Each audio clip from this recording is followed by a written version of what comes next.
Topic is the status of children and youth in the state of Tennessee, and of course we're talking to the executive director of the Tennessee Commission on Children and Youth, Ms. Linda O'Neal.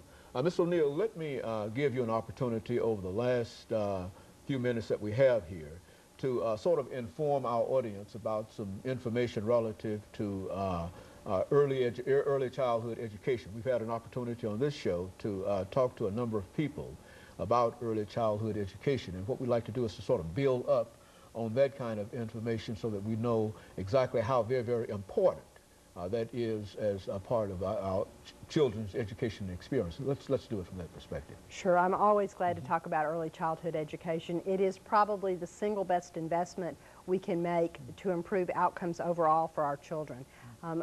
It is particularly important for children who live in low-income families to have opportunities to have either quality child care or the early childhood education programs. And in Nashville and across Tennessee, we've been adding more four-year-old programs for at-risk children, and we usually define those as children who live in families that are eligible for the free and reduced price lunch programs. That's really the indication of the level at which they need some extra assistance.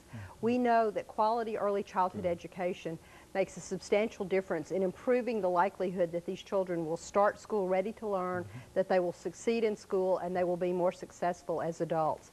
There have been a lot of longitudinal studies, long-term studies of children who've been in quality early childhood education, comparing that to children who have not.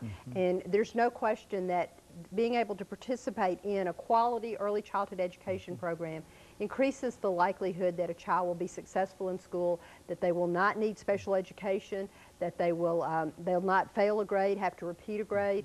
It increases the chances that they will not drop out of school but will in fact graduate. It also, and when they graduate, then they'll be ready for either to go on to other education, either vocational, technical, or higher education, or they'll be more able to participate in the workforce.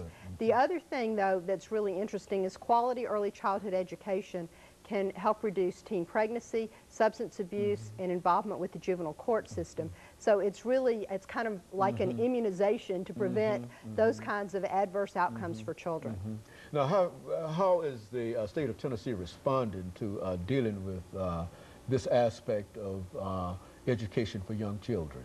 We do have a few pilot programs, but we are still, and Head Start is a wonderful program that serves about 15,000 to 18,000 children, but we still have, are only meeting the needs of about half the children in Tennessee who critically need this quality early childhood education. This is the kind of investment that can help these children succeed not only in school, but it's a long-term investment to improve the quality of the workforce in Tennessee, which is very important for attracting industry. We know that one of the things we need for children and families are jobs, and good paying jobs, so that families can support their children. And if we develop a better educated workforce in Tennessee, we have better prospects of having the kinds of employers that we need.